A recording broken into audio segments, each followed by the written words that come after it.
Science fiction, সত্য এমন এক বাস্তব যা কখনো কখনো কল্পনাকেও হার মানায়।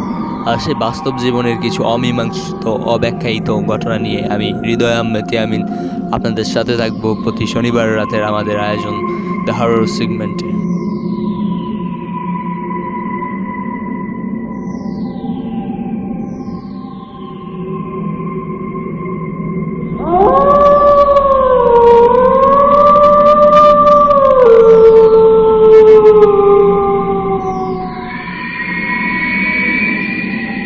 ভয়ের জগতে হারাতে হলে এখনই আমাদের চ্যানেলটিকে সাবস্ক্রাইব করুন এবং প্রতিটা ঘটনা শুনতে হলে নোটিফিকেশন বেলটি অবশ্যই প্রেস করে অন করে রাখুন। সো চলুন চলে যাই আমাদের আজকের মূল ঘটনায়।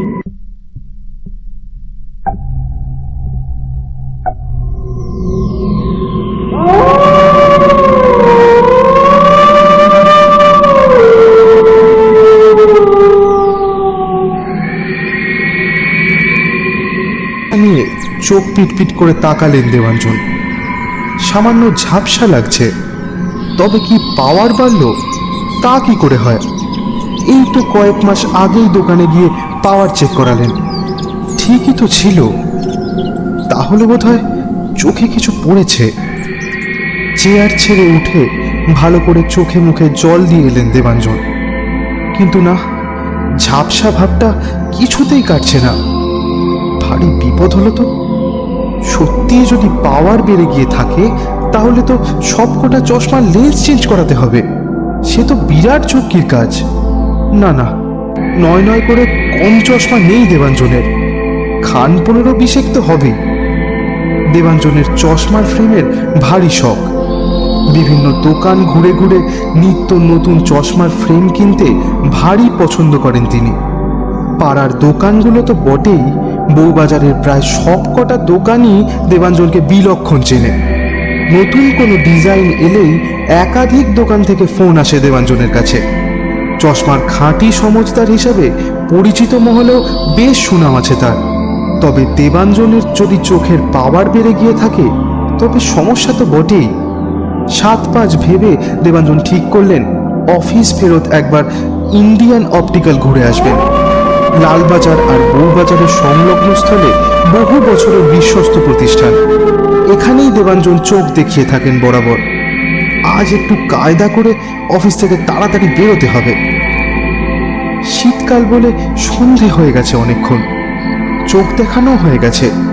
ডাক্তার বলেছেন বয়স বাড়ার সাথে সাথে অমন একটু আধটু হয়ে থাকে।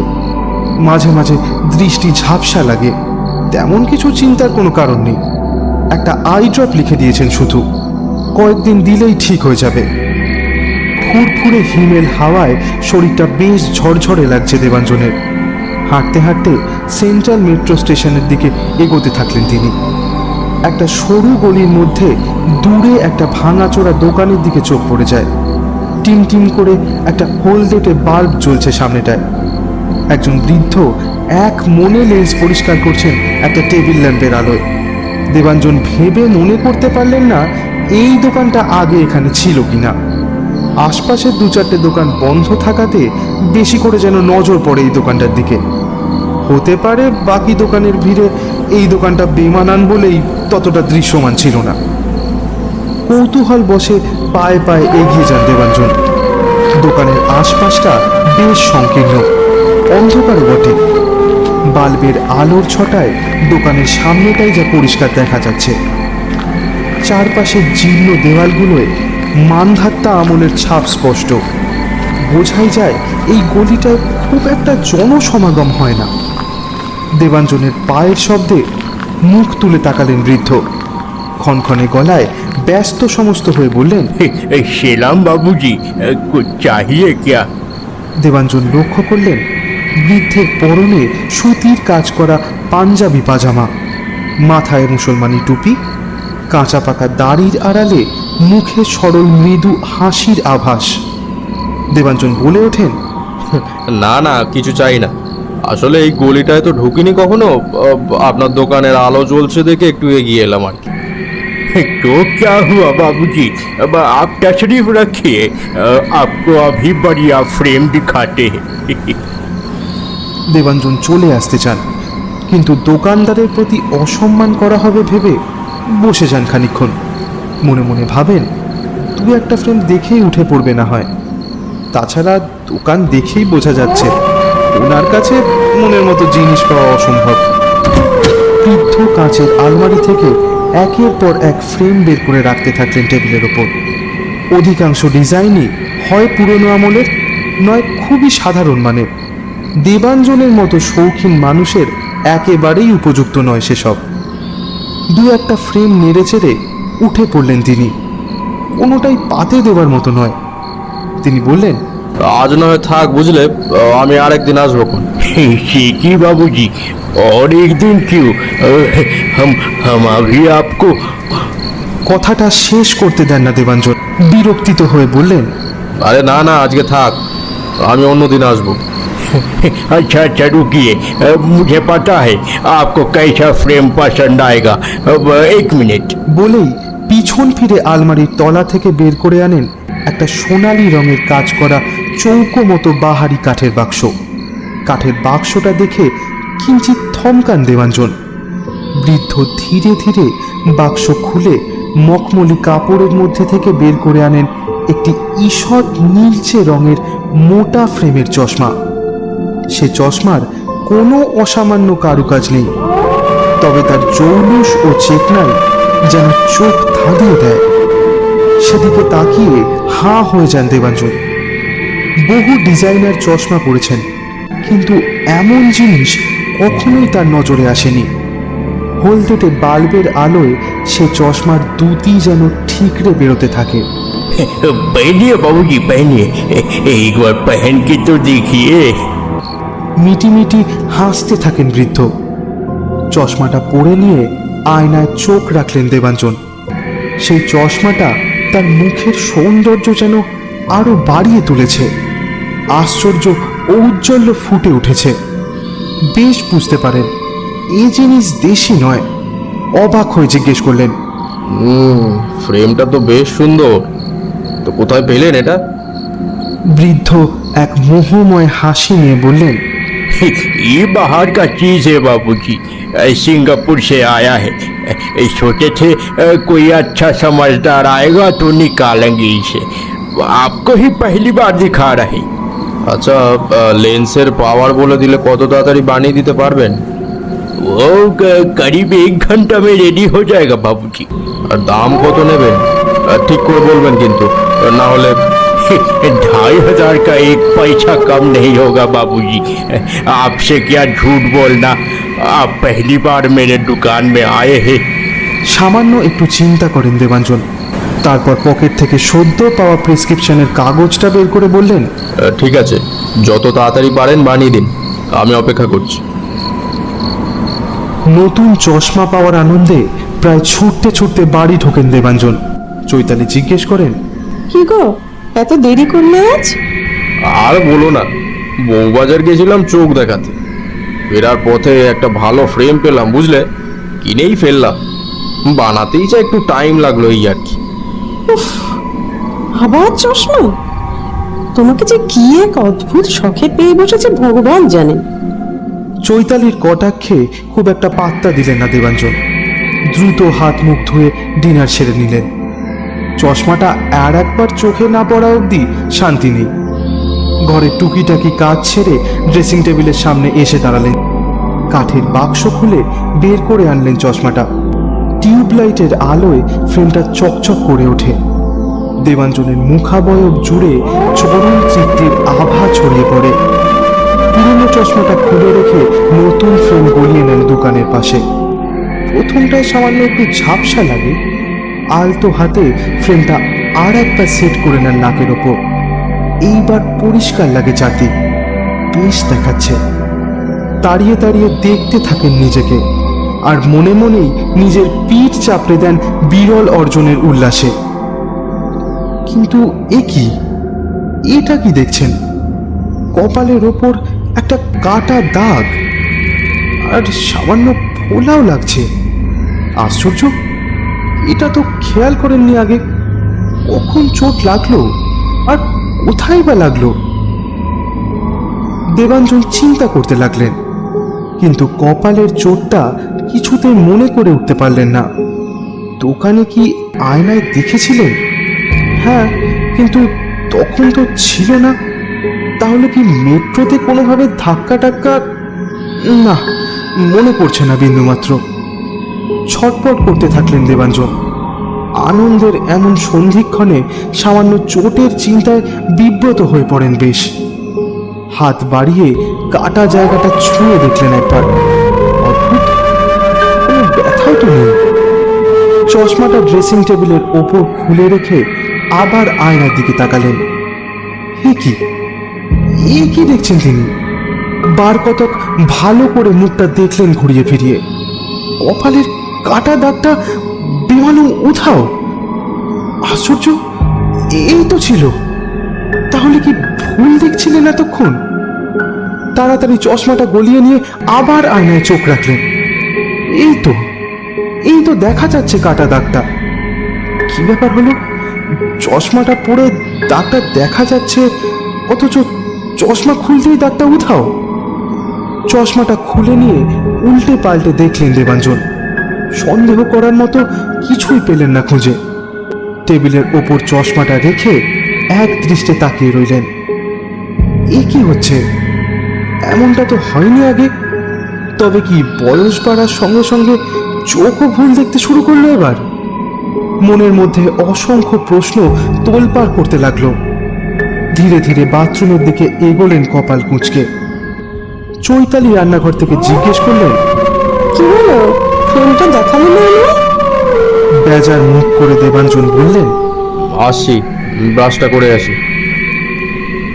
এইবার এক আশ্চর্য ঘটনা ঘটল। বাথরুম থেকে বেরোবার সময় ক্ষণিকের বেখেয়ালে চৌকাঠে হোঁচট খেয়ে হঠাৎ করে সামনে পড়ে গেলেন দেবাঞ্জন। মাথাটা জোরে ঠুকে গেল বাঁদিকের বেসিনটাতে। পড়ে যাওয়ার শব্দ শুনতে পেয়ে ছুটে এলেন চৈতালি। দেবাঞ্জন কপাল ধরে মুখ কুঁচকে বসে রইলেন মেঝের ওপর। চরম যন্ত্রণার চিহ্ন ফুটে উঠছে সারা শরীর জুড়ে। কোনো রকমের ধরাধরি করে দেবাঞ্জনকে ওঠালেন চৈতালি। বললেন, একটু দেখে বেরোবো তো। ইস, দেখো তো কপালটা কেমন কেটে গেল। তুমি সোফায় গিয়ে বসো, আমি ওষুধ নিয়ে আসছি। ওষুধ লাগিয়ে ধীরে ধীরে সোফা থেকে উঠলেন দেবাঞ্জন। বিছানায় যাওয়ার আগে ড্রেসিং টেবিলের সামনে এসে দাঁড়ালেন একবার। ভালো করে দেখতে লাগলেন কতটা কেটেছে। যা দেখলেন তাতে দু চোখ বিস্ফারিত হয়ে উঠল। দুহাত আয়নার ওপর ভর দিয়ে ভালো করে নিরীক্ষণ করতে লাগলেন কপালটা। কিছুক্ষণ আগে আয়নায় দেখা কপালের অবিকল একই জায়গায় চোটটা লেগেছে। ঠিক ততটাই কেটেছে এবং ততটাই ফুলে রয়েছে। বেশ কয়েক মুহূর্ত থ হয়ে দাঁড়িয়ে রইলেন দেবাঞ্জন। ভুল দেখছেন নাকি? কি করে সম্ভব? চিৎকার করে ডাকলেন চৈতালিকে। চৈতালি ছুটে এলেন হুড়মুড়িয়ে। কি ব্যাপার, আবার কিছু হলো নাকি? ভয়ে ভয়ে জিজ্ঞেস করলেন চৈতালি। আচ্ছা, মনে করে দেখো তো, বাড়ি ঢোকার পর আমার কপালে কোনো কাটা দাগ বা চোট দেখতে পেয়েছিলে? চোট? কই না তো। কেন বলো তো? না মানে, আমি নতুন চশমাটা পরে আয়নার সামনে দাঁড়িয়েছিলাম, জানো, স্পষ্ট দেখতে পেলাম কপালের ওই বাঁ দিকটায় একটা একটা কাটা দাগ, আর কেমন যেন ফুলে উঠেছিল। বলেই আঙুল দিয়ে কপালের জায়গাটা নির্দিষ্ট করে দেখান দেবাঞ্জন। চৈতালি ভারী আশ্চর্য হয়ে দেবাঞ্জনের মুখের দিকে তাকান। তারপর বললেন, আমি কিন্তু কোনো চোট ফোট দেখিনি বাবু। আমার মনে হয় তুমি ভুল দেখেছো। না না, ভুল আমি দেখিনি, বিশ্বাস করো, আমি কিন্তু স্পষ্ট দেখেছিলাম। আমি চশমাটা পরার সময় এই যে দেখো দেখো, এই জায়গাটা। হ্যাঁ হ্যাঁ, বুঝেছি। তুমি আয়নায় দেখলে আর তারপরে পড়ে গিয়ে একেবারে কপালের ঠিক ওইখানটাতেই চোট পেলে, তাই তো? ঘাড় বেঁকিয়ে কৌতুক ভরে জিজ্ঞেস করলেন চৈতালি। দেবাঞ্জন হতভম্ব হয়ে যান। স্ত্রীর পরিহাসে কি উত্তর দেবেন ভেবে পান না তিনি।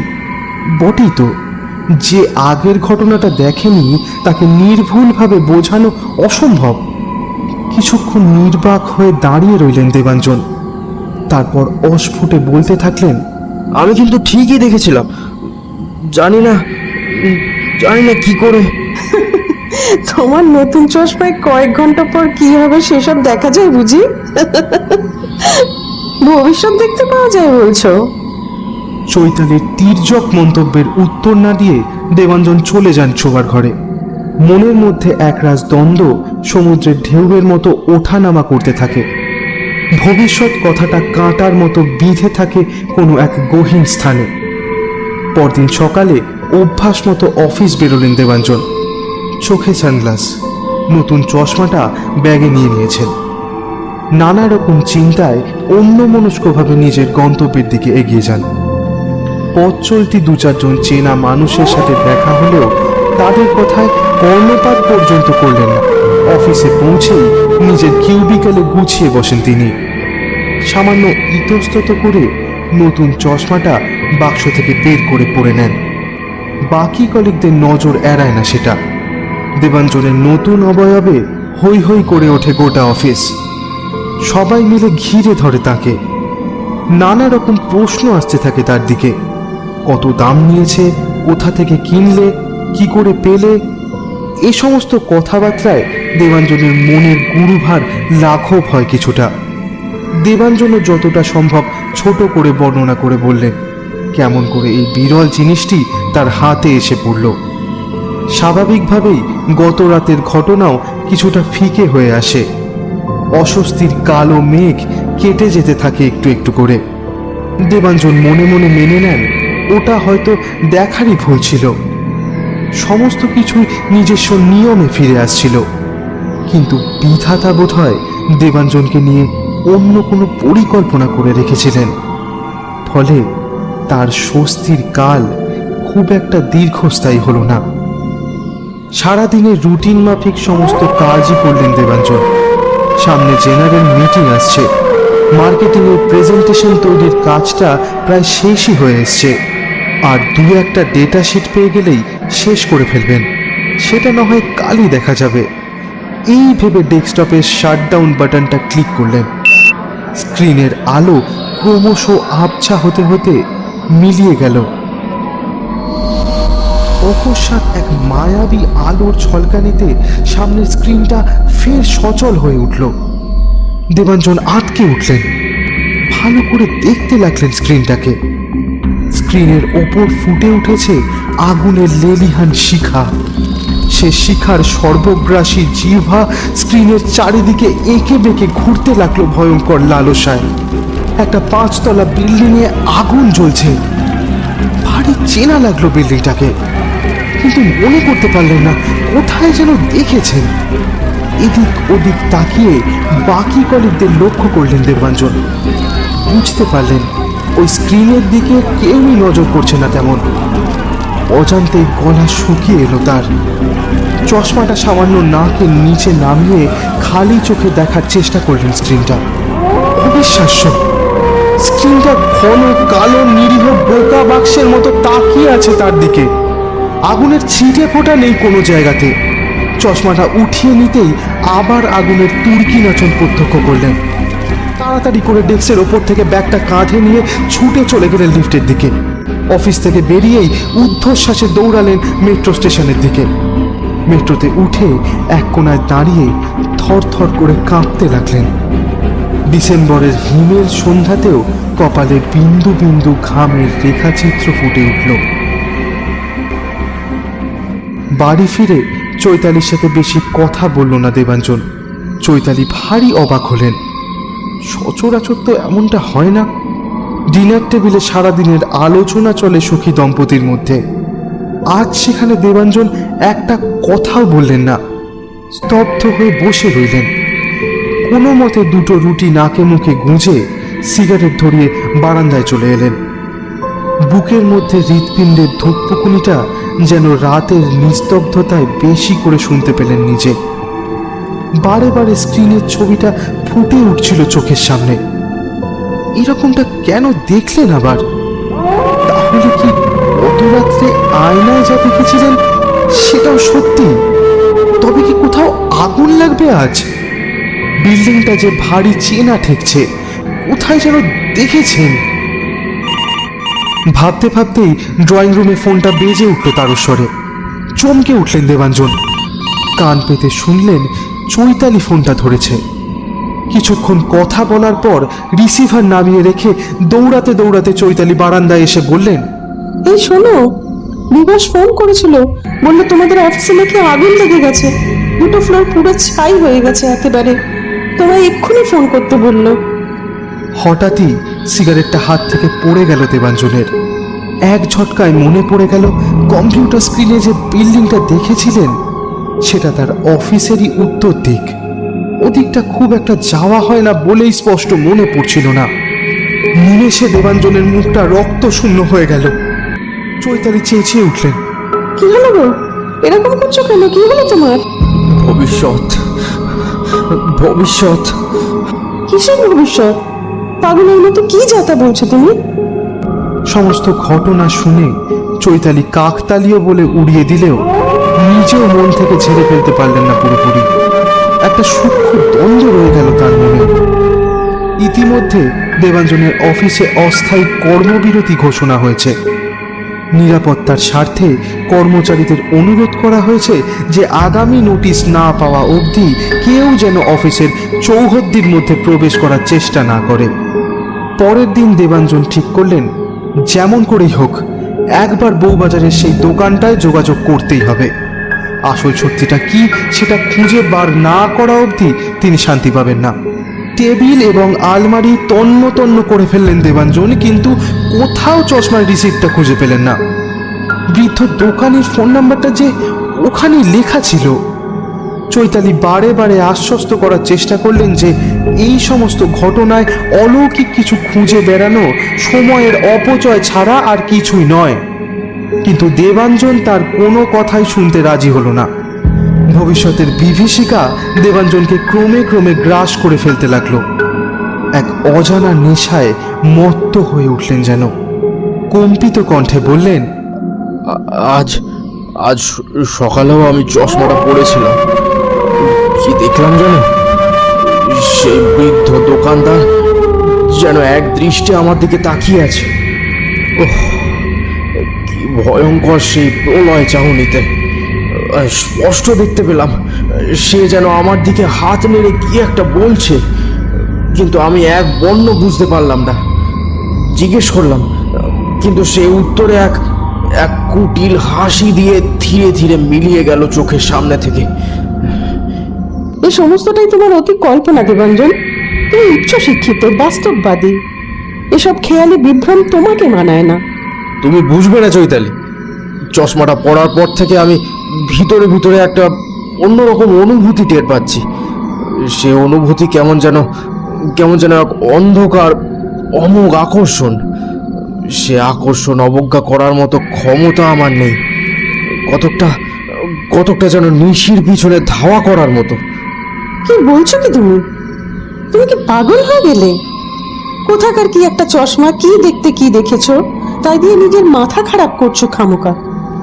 ভুল আমি কিছু দেখিনি চৈতালি, কোনো রকম ভুল আমার হয়নি। আমি শুধু জানি যে ওই চশমাটা কিছুর একটা ইঙ্গিত দিচ্ছে, একটা ভয়ঙ্কর কিছুর। আমায় সেই দোকানে যেতেই হবে, যে করেই হোক আমাকে ওই দোকানে একবার যেতেই হবে। চৈতালি নির্বাক নিস্তব্ধ হয়ে বসে রইলেন। দেবাঞ্জনকে কোনোভাবেই ক্ষান্ত করতে পারলেন না। সমস্ত রকম চেষ্টা বিফলে গেল তার। দেবাঞ্জন বিদ্যুৎ গতিতে বেরিয়ে গেলেন বউবাজারের উদ্দেশ্যে। তাড়াহুড়োতে একটা ভুল করে বসলেন। চশমাটা ভুলে গেলেন ড্রেসিং টেবিলের ওপর। কিছুক্ষণ পর চৈতালির সেদিকে নজর পড়তেই ধীর পায়ে ড্রেসিং টেবিলের সামনে এসে দাঁড়ালেন। চশমাটা হাতে নিয়ে দেখলেন চৈতালি। একটা নীলচে আভা আছে যেন, তবে অসাধারণ কিছু নয়। দেখতে দেখতেই একটা অদ্ভুত টান অনুভব করলেন চশমাটা পরে দেখার। নিয়তির অমোঘ আকর্ষণের বেড়াজালে জড়িয়ে গেলেন ক্ষণিকের বেখেয়ালে। আলতো হাতে চশমাটা তুলে ধীরে ধীরে চোখের ওপর বসালেন। আয়নায় দেখলেন নিজেকে। ছেলেদের চশমা হলেও মন্দ লাগছে না তাকে। তাছাড়া কি আছে চশমাটাতে? দেবাঞ্জন অযথাই পাগলামো করছে। একটা নিরীহ গোবেচারা চশমা, তাই নিয়ে একেবারে আকাশ কুসুম কল্পনা করছে। মনে মনে হাসতে থাকলেন চৈতালি। ভবিষ্যৎ ভারেও বটে। মনের দ্বন্দ্ব সরে যেতেই চশমাটা খুলতে গেলেন চৈতালি, কিন্তু এবার হঠাৎ দৃষ্টি ঝাপসা হয়ে এলো খানিক। পরক্ষণেই সামনেটা পরিষ্কার হয়ে গিয়ে চশমার মধ্যে দিয়ে যা দেখলেন তাতে তৎক্ষণাৎ ভয়ে মুখ সাদা হয়ে গেল তার। পলক পড়ল না চোখে, শ্বাসরুদ্ধ করে স্থাণুর মতো দাঁড়িয়ে রইলেন কিছুক্ষণ। নিষ্পৃহ ভাবটা কেটে যেতেই চশমাটা ছুঁড়ে ফেলে দিয়ে দৌড়ে গেলেন মোবাইলটা আনতে। দেবাঞ্জনকে ফোন করতে হবে এক্ষুনি। সেন্ট্রাল স্টেশনে নেমেই ডান দিকের ফুটপাত ধরে হনহন করে হাঁটা লাগালেন দেবাঞ্জন। মিনিট তিনেকের পথ। প্রবল আশঙ্কায় হৃদস্পন্দন দ্বিগুণ হলো। পুঞ্জীভূত মেঘের মতো দমবন্ধ কৌতূহল ঘন জমাট বাঁধতে লাগলো বুকের মধ্যে। সামনে সিগন্যাল পেরিয়ে ডান দিকে ঘোরার জন্য রাস্তায় নামলেন তিনি। এমন সময় পকেটের ভেতর ঝনঝন করে বেজে উঠল মোবাইল ফোনটা। দেবাঞ্জন ফোনটা তুললেন না। এমন গুরুত্বপূর্ণ মুহূর্তে ফোন আসতেই কপালে একরাশ বিরক্তির ভাঁজ দেখা দিল। ফোনটা কেটে গেল আপনা আপনি, কিন্তু পর মুহূর্তেই আবার কম্পন অনুভব করলেন পকেটের মধ্যে। চোখ মুখ কুঁচকে হাত গলিয়ে পকেট থেকে বের করলেন দূরভাষ যন্ত্রটি। চৈতালি ফোন করেছে।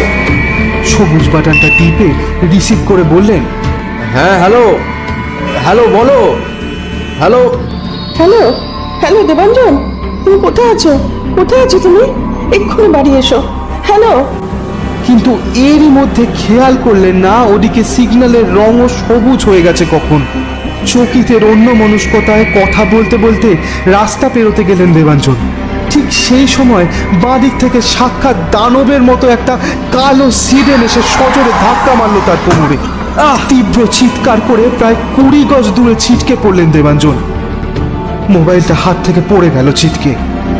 মুহূর্তের মধ্যে রক্তের স্রোত নেমে এলো দেবাঞ্জনের গাল আর চিবুক বেয়ে। সর্পিল গতিতে এঁকে বেঁকে রক্তাভ করে তুলল কালো পিচের পথ।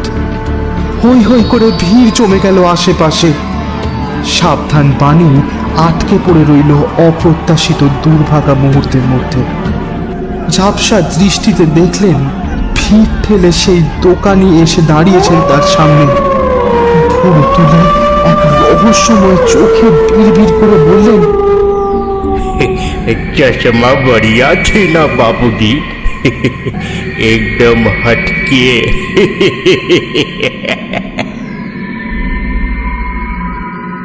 চ্যানেলটি সাবস্ক্রাইব করে পাশে থাকুন।